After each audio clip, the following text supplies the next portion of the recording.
Ahojte, v tejto časti návodu si urobíme už vlastne posledný krok, čo je teda vytvorenie mutátoru, čo vlastne nám spávne našu zbraň priamo do ruky. Vytvorme si teda nový súbor v context editore.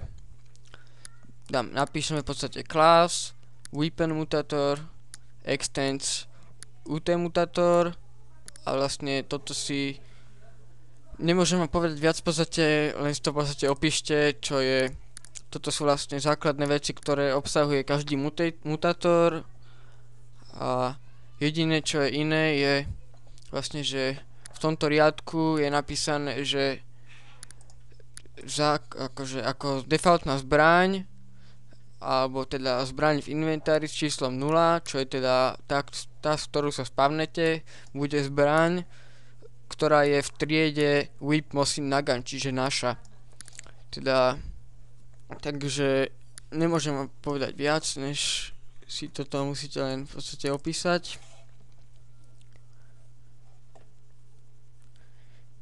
Keď to máte v podstate hotové, tak môžete náš mutátor uložiť a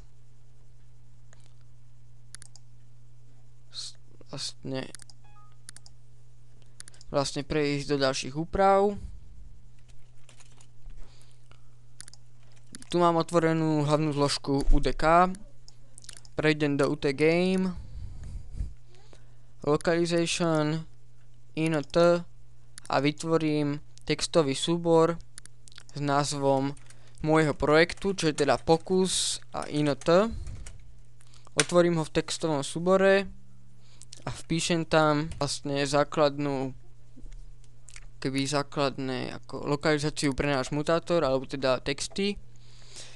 Názov môjho mutátoru bude Weapon Mutator a jeho popis bude Spawn with Mosin Nagant.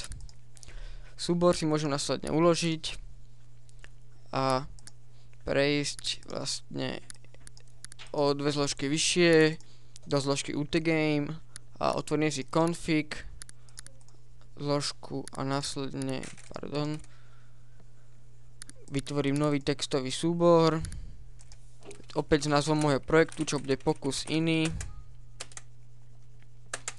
a vložím tam niečo podobné ako do localization.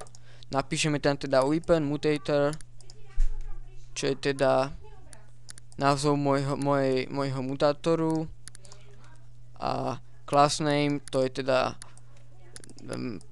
ako keby moja zložka projektu, názov môjho projektu a názov triedy, v ktorej je mutátor, a tu opäť názov tejto triedy a potom už len určité premene, ktoré vyžaduje UDK.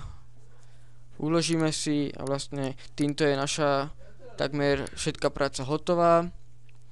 Otvoríme si Unreal Frontend.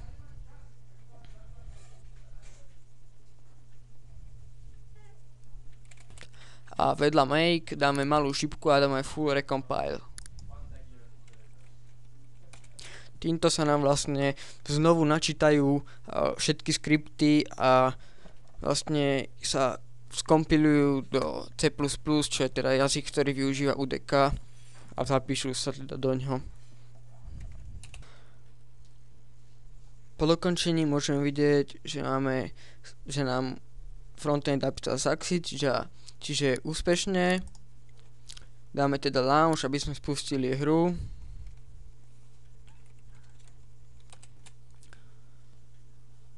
Spustí sa nám hra s defaultnou zbraňou, preto dáme escape. Prejdeme do main menu. Dám instant action.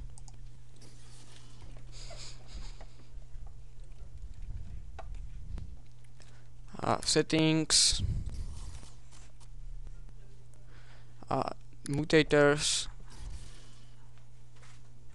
vyberiem vlastne môj weapon mutator, čo môžem vidieť, že vlastne Spawn with Mosin Nagant napísané v popise.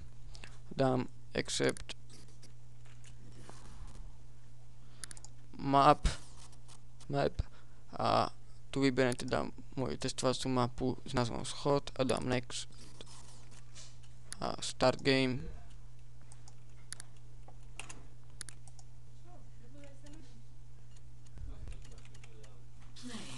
a môžem vidieť, že už mám vlastne moju zbraň.